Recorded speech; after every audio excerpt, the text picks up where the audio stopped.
আজকের এই ভিডিওটি অনেক গুরুত্বপূর্ণ। যদি আজকের এই ভিডিওটি আপনি দেখেন তাহলে অবশ্যই আপনি পবিত্র কুরআনুল হাকিম পড়ার জন্য সহি শুদ্ধ নিয়মগুলো শিখতে পারবেন।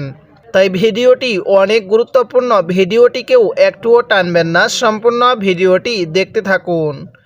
তার আগে ছোট্ট একটি রিকোয়েস্ট করব, আমার এই চ্যানেলটি সাবস্ক্রাইব করুন এবং এই ভিডিওতে একটি লাইক দিয়ে দেন, যাতে করে এই ভিডিওটি আরও মানুষের কাছে পৌঁছে যায়।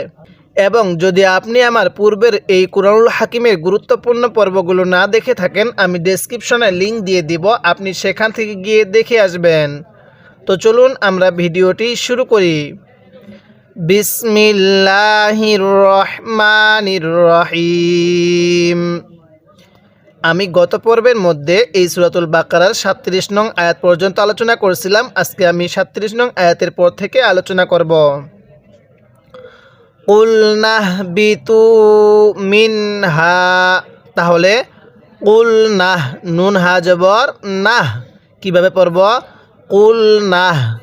এই হাটা উচ্চারণের সময় আমরা মুখের মধ্যে হালকা আওয়াজ করলে হাটা সহি শুদ্ধ উচ্চারণ হয়। তাহলে কিভাবে পড়তে হবে?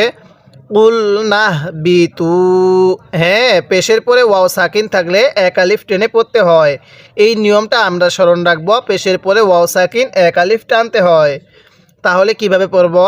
কুল নাহবিতু মিনহা, শব্দটা মিনহা। অনেকেই আমরা এই নুন সাকিনটা পড়তে পারি না, আর এই নুন সাকিন না পড়ার কারণে আমাদের পবিত্র কুরআনুল হাকিম পড়াটাও সহি শুদ্ধ হয় না। তাই আজকের ভিডিওটি যদি আপনি শেষ অবধি দেখেন তাহলে অবশ্যই আমি আপনাকে এই নুন সাকিন পড়ার নিয়মটা শিখিয়ে দিব। দেখুন, নুন সাকিনের পরে যদি ইজহারের 6টি হরফ থেকে কোনো একটি হরফ থাকে তাহলে আমরা ওই নুন সাকিনটা গুনাহ করে পড়ব। এই নুন সাকিনের পরে হাটি হলো ইজহারে হরফ, এজন্য আমরা এই নুন সাকিনটা স্পষ্ট করে পড়ব। এখন অনেকে হয়তো বলবেন যে হুজুর, তাহলে নুন সাকিনটা আমরা কখন গুনাহ করে পড়ব? তো আপনি ভিডিওটি দেখেন, আমি আপনাকে শিখিয়ে দিব। তাহলে কিভাবে পড়ব? কুল নাহবিতু মিনহা জামিআন। শব্দটা কি? জামিআন। মিমের মধ্যে এক আলিফ টান, কারণ জেরের পরে ইয়া সাকিন থাকলে এক আলিফ টেনে পড়তে হয়। কিভাবে পড়ব? জামিআন। এখন যদি আমরা এখানে ওয়াকফ করি তাহলে কিভাবে পড়ব? জামিআ। আমরা ওয়াকফের একটি নিয়ম স্মরণ রাখব, দুই জবরের পরে খালি আলিফ থাকলে ওই জায়গার মধ্যে আমাদের একটি জবরকে বাদ দিয়ে আরেকটি জবরে এক আলিফ টেনে পড়তে হবে। কি বললাম? দুই জবরের পরে এরকম খালি আলিফ থাকলে ওই জায়গার মধ্যে আমাদের একটি জবরকে বাদ দিয়ে আরেকটি জবরে এক আলিফ টানতে হবে। তাহলে জামিআ। তাহলে কিভাবে পড়ব? কুল নাহবিতু মিনহা জামিআ। হ্যাঁ, এরকমভাবে শিখব। এরপরে ফাইম্মা, আমরা এই মিমের মধ্যে গুনাহ করব, কারণ মিমের নুনে তাজদিদ গুনাহ করা ওয়াজিব। অর্থাৎ মিম এবং নুনের উপর যদি এরকম তাজদিদ থাকে তাহলে সেখানে গুনাহ করা ওয়াজিব হয়ে যায়। এখন অনেকে হয়তো বলবেন, হুজুর, এই যে একটি জিম আমরা দেখলাম, এই জিমটা কিসের জন্য ব্যবহার হয়েছে? এই জিমটা দিয়ে আপনাকে কমা বোঝা, অর্থাৎ আপনি এই জায়গার মধ্যে চাইলে ওয়াকফ করতে পারবেন এবং যদি ওয়াকফ না করতে চান মিলিয়েও পড়তে পারবেন। আমি কিন্তু এখানে ওয়াকফ করছি। তাহলে ফাইম্মা, এরপরে ইয়াতিয়ান্নাকুম। দেখুন, ইয়া লাগবে হামজায়ের সাথে। অনেকে আমরা এই হামজাটিকে বাদ দিয়ে দেই, এই হামজাটিকে বাদ দিয়ে আমরা ইয়া আলিফ পড়ি এটাকে। না, যদি ইয়া আলিফ পড়ি তাহলে কিন্তু পড়াটা সহি শুদ্ধ হবে না। তাহলে কিভাবে পড়তে হবে? ইয়াতিয়ান, এটাকে হামজা ধরতে হবে, ইয়া হামজা জবর ইয়া। কিভাবে পড়ব? ফাইম্মা ইয়া, এরপরে তিয়ান্নাকুম, ইয়াকে নুনের সাথে লাগাবো। আমি একটু আগেই বললাম মিম এবং নুনের উপর তাজদিদ হলে গুনাহ করা ওয়াজিব, অর্থাৎ সেখানে আপনাকে গুনাহ করতেই হবে। তাহলে এখানে মিমের উপর তাজদিদ আছে, এখানে নুনের উপর তাজদিদ আছে, এজন্য গুনাহ করব। ইয়া নুন জবর ইয়ান, নুন জবর না ইয়ান না, কাপ লাগবে এই মিমের সাথে। কুম, এই সাকিনওয়ালা মিমের সাথে কিন্তু লাগবে না। এই নিয়মটা আপনারা অবশ্যই স্মরণ রাখবেন যে সাকিনওয়ালা হরফের পরে যদি তাজদিদওয়ালা হরফ থাকে ওই জায়গার মধ্যে আমরা এই সাকিনওয়ালা হরফটিকে বাদ দিব। কিভাবে পড়ব? ইয়াতিয়ান্নাকুম এরকমভাবে গুনাহ করব। তাহলে কাপকে কার সাথে লাগাইছি আপনি বলেন। হ্যাঁ, কাপকে আমি এই দ্বিতীয় মিমের সাথে লাগাইছি। এবার এই মিমকে আবার এই নুনের সাথে লাগাবো। মিম নুন জের মিন, নুনিয়া জের নি, মিন নি। তাহলে কিভাবে পড়ব? ফা ইম মা, এরপরে ইয়াতিয়ান্নাকুম, এই যে ইয়াতিয়ান্নাকুম গুনাহ করব। এরপরে মিন্নি, নুনের মধ্যে টান দিব। এরপরে হুদাং, এখন এই তানভিনের মধ্যেও আমরা গুনাহ করব, ইয়াটাকে পড়ব না। ইয়াটা শুধুমাত্র লেখার সময় আসবে, পড়ার সময় আসবে না। এখন তানভিনের মধ্যে আমরা কেন গুনাহ করব?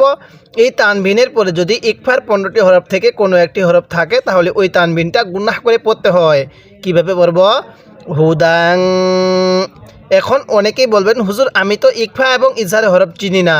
যদি আপনি ইকফা এবং ইজহারে হরফগুলো না চিনে থাকেন তাহলে আমি এই ডেসক্রিপশনে আমার নুরানি কায়দা কোর্সের পর্বগুলো লিঙ্ক দিয়ে দিব। আপনি সেখান থেকে গিয়ে প্রথম, দ্বিতীয়, তৃতীয়, চতুর্থ এবং পঞ্চম এই কয়েকটি পর্ব দেখবেন। তাহলে ইনশাল্লাহ আপনি ইকফার এবং ইজহারে হরফগুলো শিখতে পারবেন। এরপরে ফামাং তাবিআ শব্দটা কি? ফামাং তাবিআ। দেখুন, আমি আপনাকে প্রথমে নুন সাকিন কখন স্পষ্ট করে পড়বেন এটা শিখিয়েছি। এখন আমি আপনাকে শেখাবো নুন সাকিন কখন গুনাহ করে পড়বেন। হ্যাঁ, নুন সাকিনের পরে যদি ইকফার 15টি হরফ থেকে কোনো একটি হরফ থাকে তাহলে ওই নুন সাকিনটা আমাদের গুনাহ করে পড়তে হবে। কি বললাম? নিয়মটা অবশ্যই মুখস্থ রাখবেন। নুন সাকিনের পরে ইকফার 15টি হরফ থেকে কোনো একটি হরফ দেখলে ওই নুন সাকিনটাকে গুনাহ করে পড়তে হয়। এই নুন সাকিনের পরে তাটি হলো ইকফার হরফ, এজন্য আমরা এই নুন সাকিনটা গুনাহ করে পড়ব। কিভাবে পড়ব? ফামাং তাবিআ, এরকমভাবে শিখব। হুদায়া শব্দটা কি? হুদায়া। ফালা খাউফুন, অনেকেই ফালা খাউফুন পড়ি। যদি ফালা খাউফুন পড়েন তাহলে পড়াটা সহি শুদ্ধ হবে না। এরপরে আলাইহিম, ওয়ালা হুম, ওয়ালা হুম ইয়াহজানুনা। এখন যদি আমরা ওয়াকফ করি তাহলে ইয়াহজানুন এরকমভাবে শিখব। এবার এই লাইনের শুরু থেকে আমার সাথে সাথে পড়বেন। অবশ্যই আপনি আমার সাথে সাথে পড়বেন, তাহলে আপনার এই পড়াটা এখানে শিখা হয়ে যাবে। তাহলে পড়ুন কুল নাহ বিতু। হ্যাঁ বলুন কুল নাহ বিতু। এরপরে বলুন মিনহা জামিআ। হ্যাঁ বলুন মিনহা জামিআ। তাহলে কুল নাহ বিতু মিনহা জামিআ এরকমভাবে শিখব। এরপরে ফা ইম্মা, অবশ্যই আমার সাথে নাকের বাসি দ্বারা গুনাহ করবেন। বলুন ফা ইম্মা। এরপরে আমার সাথে পড়ুন ইয়াতিয়ান্নাকুম। এরপরে পড়ুন মিন্নি। এবার একসাথে মিলাই পড়ুন ফা ইম্মা ইয়াতিয়ান্নাকুম মিন্নি। এবার মিলাই পড়বেন। এরপরে হুদাং ফামাং তাবিআ। আমি আপনার সুবিধার জন্য ভেঙে ভেঙে বলতেছি, অবশ্যই আপনি পড়াটা এখানেই মনোযোগ দিয়ে শেখার চেষ্টা করবেন। তাহলে আমার সাথে বলুন ফামাং তাবিআ হুদায়া, হুদায়া। এরপরে ফালা খাউফুন, ফালা খাউফুন আলাইহিম। এরপরে পড়ুন ওয়ালা হুম ইয়াহজানুন। এরকমভাবে শিখব। আপনি প্রাথমিকভাবে এরকমভাবে ভেঙে ভেঙে পড়বেন, বুঝে বুঝে পড়বেন। কোন হরফটা কী জন্য টান দিলেন এবং কী জন্য গুনাহ করলেন এটা যদি বুঝে বুঝে পড়তে পারেন তাহলে পরবর্তী আপনি পুরো কোরআনুল হাকিমটাই সহি শুদ্ধভাবে পড়তে পারবেন। এবার আমি এই লাইনের শুরু থেকে এই পর্যন্ত একবার রিভিশন দিব আর আপনি শুধু মনোযোগ সহকারে শুনবেন। তাহলে কুল নাহবিতু মিনহা জামিআ। এরপরে فإما يأتينكم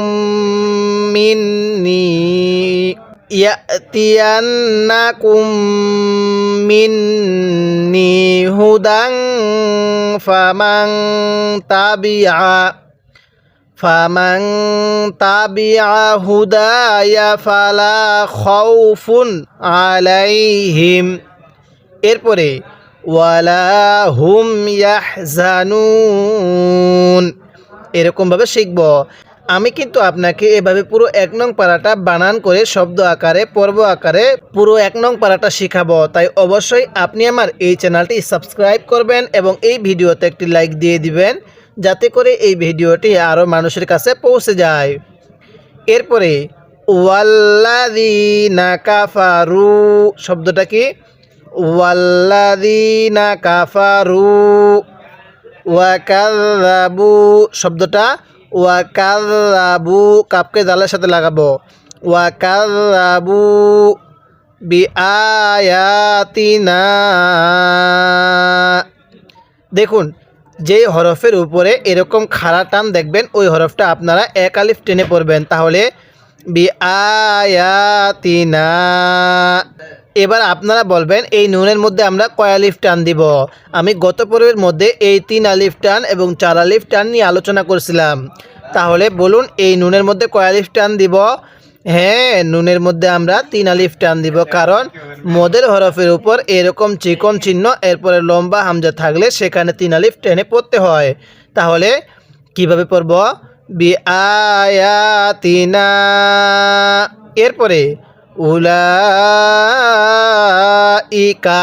তবে এই লামের মধ্যে আমরা 4 আলিফ টান দিব, এখানে কিন্তু 3 আলিফ টান হবে না, কারণ মদের হরফের উপর মোটা চিহ্ন এরপরে গোল হামজা থাকলে সেখানে 4 আলিফ টানতে হয়, আর এই চিহ্নের পরে যদি লম্বা হামজা থাকে তাহলে সেখানে 3 আলিফ টানতে হয়। কিভাবে পড়ব? উলাইকা।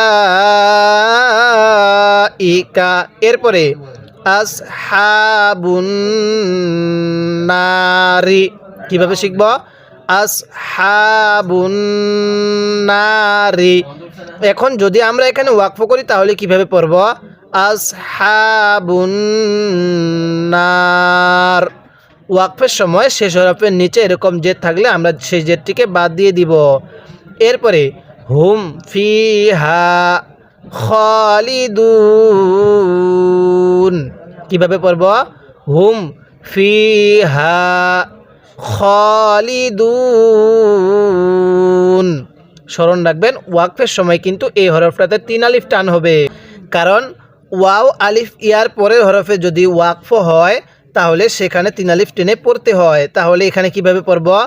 খালিদুন। এবার এখান থেকে আমার সাথে পড়ুন। হ্যাঁ, অবশ্যই আমার সাথে বলবেন। বলুন ওয়াল্লাযীনা। বলুন ওয়াল্লাযীনা কাফারু। হ্যাঁ, পড়ুন কাফারু। এরপরে পড়ুন ওয়া কাযযাবু। হ্যাঁ, বলুন ওয়া কাযযাবু বিআয়াতিনা। বলুন বিআয়াতিনা। হ্যাঁ, এরকমভাবে পড়ব। এরপরে উলাইকা। তাহলে কিভাবে পড়ব? হ্যাঁ, আমার সাথে পড়ুন। বলুন উলাইকা। হ্যাঁ, অবশ্যই মুখে মুখে বলবেন। বলুন উলাইকা। এই হামজাকে এই ওয়াওয়ের সাথে লাগাবো না, হামজা পেশ শুধু উ পড়ব। তাহলে উলাইকা। এরপরে আসহাবুন নার। হ্যাঁ, আমার সাথে মুখে মুখে পড়ুন আসহাবুন নার। এরপরে হুম ফিহা খালিদুন। কিভাবে পড়ব? হুম ফিহা খালিদুন। এরকমভাবে শিখব। এবার আমি এই শুরু থেকে এই পর্যন্ত একবার রিভিশন দিব, আর আপনি শুধু মনোযোগ সহকারে শুনবেন। তাহলে ওয়াল্লাযীনা কাফারু।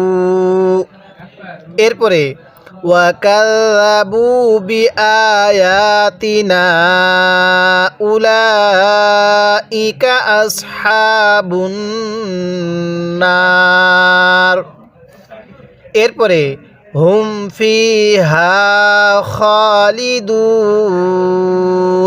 এরকম ভাবে পড়ব। এরপরে ইয়া বানি, এই যে ইয়ার মধ্যে আমরা এক আলিফ টান দিব, কারণ আমি পূর্বে বলছিলাম যেই হরফের উপরে এরকম খাড়া চিহ্ন ওই হরফটা আমরা এক আলিফ টেনে পড়ব। তাহলে কিভাবে পড়ব? ইয়া বানি, এই যে নুনের মধ্যে কিন্তু 3 আলিফ টান দিব, নুনের মধ্যে আমরা এক আলিফ টান দিব না, কারণ এই যে মদের হরফের উপর এরকম চিকন চিহ্ন এরপর এরকম লম্বা হামজা থাকলে সেখানে 3 আলিফ টানতে হয়। তাহলে ইয়াটা মদের হরফ, এই মদের হরফের উপর এরকম চিকন চিহ্ন এরপর এরকম লম্বা হামজা দেখলেই আমরা সেখানে 3 আলিফ টান দিব। কিভাবে পড়ব? ইয়া বানি ইসরাঈল, লামকে জালের সাথে লাগাবো, লাম জাল জবর লাজ, তাহলে ইসর, এই যে রয়ের মধ্যে কিন্তু 4 আলিফ টান। কেন? এই যে মদের হরফের উপর মোটা চিহ্ন এরপরে গোল হামজা, অর্থাৎ এরকম চিহ্নের পরে যদি এরকম গোল হামজা দেখেন তাহলে 4 আলিফ, আর এরকম চিহ্নের পরে যদি এরকম লম্বা হামজা দেখেন তাহলে 3 আলিফ। এই নিয়মটা আপনি অবশ্যই স্মরণ রাখবেন। তাহলে ইয়া বানি ইসরাঈল আযকুরু, কাপের মধ্যে টান দিবেন না, রয়ের মধ্যে টান দিবেন এক আলিফ, ইলাযকুরু। এরপরে নি'মাতিয়াল, নি'মাতিয়াল, ইয়ালাম জবর ইয়াল, ইয়াকে লামের সাথে লাগাবেন, তাহলে নি'মাতিয়াল। হ্যাঁ, আইনটা একটু চাপ দিয়ে পড়বেন, আইনটা পড়ার সময় গলার মধ্যে চাপ দিলে আইনটা সহি শুদ্ধ উচ্চারণ হবে। তাহলে নি'মাতিয়াল্লাতি, এই যে তায়ের মধ্যে আমরা টান দিব, কয় আলিফ টান দিব? এবার আপনারা আমার কমেন্ট বক্সে জানিয়ে দিবেন যে হুজুর এই তায়ের মধ্যে এত আলিফ টান হবে। অবশ্যই আপনারা আমার কমেন্ট বক্সে জানিয়ে দিবেন। তাহলে কিভাবে পড়ব? ইয়া বানি ইসরাঈল আযকুরু, এরপরে নি'মাতিয়াল্লাতি, এরপরে আনআমতু, আনআমতু। দেখুন আমি এই নুনটা কিন্তু স্পষ্ট করে পড়ছি, কিন্তু কেন স্পষ্ট করে পড়ছি যারা ভিডিওটি দেখতেছেন তারা বলবেন। হ্যাঁ, অবশ্যই মুখে মুখে বলুন। নুন সাকিনের পরে ইজহারের 6টি হরফ থেকে কোনো একটি হরফ থাকলে ওই নুন সাকিনটা স্পষ্ট করে পড়তে হয়। তাহলে এই নুন সাকিনের পরে আইনটি কিসের হরফ আপনারা বলবেন? হ্যাঁ, এই নুন সাকিনের পরে আইনটি হলো ইজহারের হরফ, এজন্য আমরা এই নুন সাকিনটা স্পষ্ট করে পড়ছি। আর নুন সাকিনের পরে যখনই দেখবেন ইজহারের 6টি হরফ থেকে কোনো একটি হরফ আছে, ওই নুন সাকিনটা আপনারা স্পষ্ট করে পড়বেন। তাহলে কিভাবে পড়ব? আন আম তু, এরপরে আলাইকুম, শব্দটা কি? আলাইকুম। এরপরে ওয়া আউফু, শব্দটা ওয়া আউফু, তাহলে আন আমতু আলাইকুম ওয়া আউফু। এরপরে বিআহদি, শব্দটা বিআহদি, কয় আলিফ টান দিব আপনারা বলবেন? হ্যাঁ, 3 আলিফ টান। এই যে মদের হরফের উপর এরকম চিকন চিহ্ন এরপরে লম্বা হামজা। আমি প্রত্যেকটা টানের নিয়ম বারবার বলতেছি যাতে করে আমার বলার দ্বারাই আপনার মুখস্থ হয়ে যায়, এজন্য আমি প্রত্যেকটা নিয়ম বারবার রিভিশন করতেছি। অবশ্যই আপনি মনোযোগ সহকারে ভিডিওটি দেখবেন। এরপরে উফি, শব্দটা উফি, হামজা ওয়াও পেশ, উ এক আলিফ টান, পেশের পরে ওয়াও সাকিন। বিআহদিকুম, তাহলে উফি বিআহদিকুম। এরপরে ওয়া ইয়া ইয়া, ওয়া ইয়া ইয়া ফারহাবুন, কিভাবে পড়ব?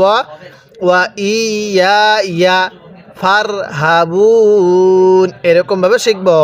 এবার আমি এই লাইনের শুরু থেকে পড়ব আর আপনি আমার সাথে সাথে পড়বেন। হ্যাঁ, বলুন ইয়া বানি, হ্যাঁ অবশ্যই আমার সাথে সাথে পড়বেন, পড়ুন ইয়া বানি।